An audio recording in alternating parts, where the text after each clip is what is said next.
తాజాగా సంచలన ఇష్యూ ఒకటి ఏంటంటే ఏదైతే బీజేపీ అధికారంలోకి వస్తే అందరూ కూడా హిందూ సంబంధించిన అంటే హిందూ సమాజంలో పుట్టినట్టు ప్రతి ఒక్క విద్యార్థి స్కూల్లోకి వెళ్ళినా కాలేజీలోకి వెళ్ళినా ప్రతి ఒక్కరు బొట్టు పెట్టాలని చెప్పేసి ఒక చట్టాన్ని తీసుకొస్తామని చెప్పేసి బండి సంజయ్ సంచలన వ్యాఖ్యలేషన్ ఈ రోజే పొద్దున ఎట్లా చూస్తారు నిజంగా స్వాగతిస్తా ఉన్నారు ఏం చెప్తారు? వాళ్ళ అబ్బాయికి మంచి బొట్టు పెట్టి ఫస్ట్ ఆఫ్ ఆల్ వాళ్ళ అబ్బాయిని మంచిగా తయారు చేయమని చెప్పు, ఎవరిపైన దాడులు చేయకని చెప్పు, ఏ మైనర్ బాలిక పైన కూడా ఇది చేయకని చెప్పమని చెప్పు.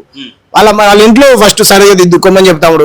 మా తాత పెట్టుకున్నాడు, మా ముత్తాత పెట్టుకున్నాడు, మా అమ్మ పెట్టుకున్నది, మా చెల్లె పెట్టుకుని మా చెల్లె పూజ చేయకుండా ఇంట్లోకి వెళ్ళి బయటకు వెళ్ళదు. వీళ్ళే మాకు బొట్టు బోనాల గురించి కొత్తగా చెప్పాల్సినటువంటి పని లేదు.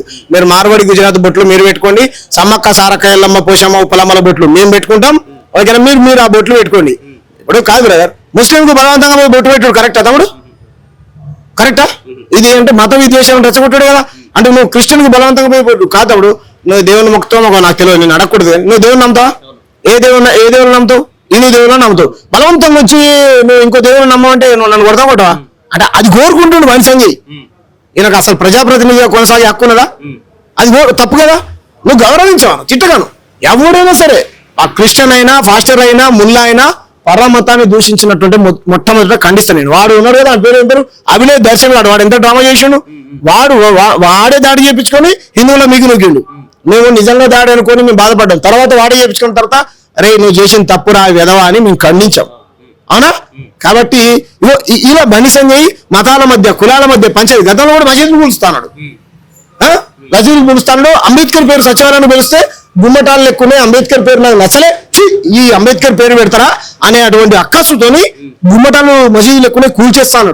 కేసీఆర్ గారు అంబేద్కర్ గారు విగ్రహం పెట్టారు, 125 అడుగుల విగ్రహం. తర్వాత సచివాలయానికి అంబేద్కర్ పేరు పెడితే కడుపు మంటతోని కాలి దానికి గుమ్మటాలు చర్చి మసీదు మందిరని వంకలు పెట్టి ఆ పేరుని మార్చేస్తాం కూల్చేస్తామని అన్నాడు తమ్ముడు. ఇటువంటి భావజాలం ఉన్నటువంటి వ్యక్తి ఈ రోజు ప్రజాప్రతినిధి. ఆయన వచ్చి బొట్లు పెడతాడు, బోనాలు పెడతాడు. మాకు తెలియదు ఆ బొట్టు బోనాలు. ముందు బొట్లు బోనాలు పెట్టుకున్నటువంటి మా మార్వాడులతో బొట్లు పెట్టి, నా సమ్మక్క సారక్కలు బొట్లు పెట్టి జాతర రమ్మను, మన బోనాలు ఎత్తిపి, మన బతుకమ్మ ఆడిపియాలి కదా, మన బతుకమ్మ ఆడిపి, మన బోనాలు ఎత్తిపి చేపియాలి కదా. నేను ఆయన కొత్తగా వచ్చి పెట్టాల్సినటువంటి ఏం నేర్పాల్సినటువంటి అవసరం లేదు. అనాది వస్తుంది, మేము పెట్టుకుంటాం. నువ్వు మత పంచాయతీలు పెట్టుకుంటే నువ్వు వయసు ఇద్దరు కలిసి ఆ సలకం చెరువుల వరకు కొట్టుకొని మీరు సావది. Thank you.